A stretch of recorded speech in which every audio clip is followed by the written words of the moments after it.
नमस्कार साथियों, मैं हूं आर के गुप्ता। एमईजी क्लासेज में आपका बहुत बहुत स्वागत एवं बहुत बहुत अभिनंदन है। आज हम लाभ और हानि के क्वेश्चन लाए हुए हैं, इस पर डिस्कशन करेंगे और ये बहुत ही प्यारा सा और बहुत ही महत्वपूर्ण टॉपिक है। आइए इस क्वेश्चन को हम लोग रीड करते हैं और इसको सॉल्व करने का प्रयास करते हैं। क्वेश्चन कह रहा है कि एक आदमी किसी वस्तु को 20% लाभ पर बेचता है। अगर उसने इसे 10% कम में खरीदा होता और 18 रुपये कम में बेचा होता तो उसे 30% का लाभ होता। प्रारंभिक क्रय मूल्य ज्ञात कीजिए। तो क्वेश्चन कह रहा है कि एक आदमी किसी वस्तु को 20% के लाभ पर बेचता है। तो साथियों, आप जैसा कि जानते हैं कि 20% क्या होता है, हमारा 1/5 होता है। 20% क्या होता है, इसको जब भिन्न में बनाएंगे तो क्या होगा, 100 से भाग दे देंगे तो ये आ जाएगा 1/5। 20 1 के 20, 20 पंचे 100, 1/5 हो गया। अगर उसने इसे 10% कम में खरीदा होता और 18 रुपये कम में बेचा होता तो उसे 30% का लाभ होता। तो साथियों, मान लीजिए वस्तु का क्रय मूल्य बताना है, तो मान लीजिए क्रय मूल्य क्या है, 100 है।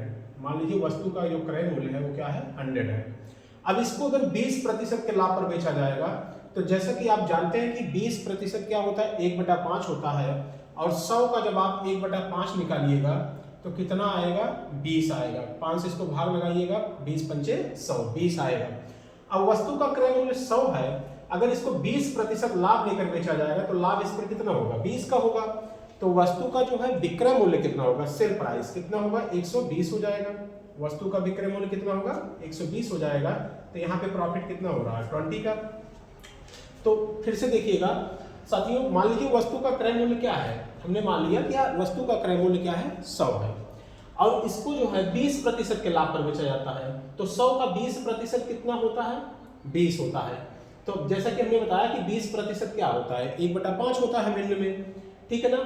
अब 100 का 1/5 निकालिएगा तो 5 से इसको भाग लगाएंगे तो कितना आएगा, 20 आएगा। अब वस्तु का क्रय मूल्य 100 है, अगर इस पे 20 का फायदा लिया गया, प्रॉफिट किया गया, तो वस्तु का जो विक्रय मूल्य होगा, सेल प्राइस होगा, 120 होगा। अब क्या कह रहा है कि अगर उसने इसे 10% कम में खरीदा होता तो 10% कम में खरीदा होता, यानी कि 100 का 10% कितना होता है, तो 10 होता है। तो 100 का 10% अगर आप निकालेंगे तो 10% क्या होता है भिन्न में, 1/10 होता है। तो ये वैल्यू आएगी कितना, 10। अगर इसको 10 कम में खरीदा होता तो वस्तु को कितने में खरीदा होता, 90 में। वस्तु का क्रय मूल्य कितना होता, 90 होता।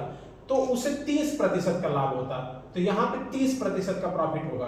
तो 90 का 30%, तो 90 का अगर 30% निकाला जाएगा साथियों, तो 90 का 30% जो होता है वो कितना होता है, तो 30/100। तो ये हो जाएगा कितना, 27 हो जाएगा। कितना हो जाएगा, 27। तो यहाँ पे प्रॉफिट कितने का हो रहा है, 27 का। तो ये परसेंटेज में 30 है और वैल्यू में कितना होगा, 27 होगा। अगर वस्तु का क्रय मूल्य 90 है, 27 इसमें प्रॉफिट किया गया, तो 90 + 27 इसका विक्रय मूल्य कितना होगा, 90 + 27। तो ये हो जाएगा 117। अब कह रहा है कि इसको 18 रुपए कम में बेचा गया होता, 18 रुपए कम में बेचा होता। कहने का मतलब 120 और 117 का जो डिफरेंस आएगा, कितना आएगा साथियों, 3 यूनिट का आएगा। कितना आएगा, 3 यूनिट का। तो ये 3 यूनिट जो है किसको इंडिकेट कर रहा है, यहाँ पे 18 रुपए को किसको इंडिकेट कर रहा है, 18 रुपए का। तो 1 यूनिट कितना हो जाएगा, 3 × 18, भाग लगाएंगे 6 रुपए का।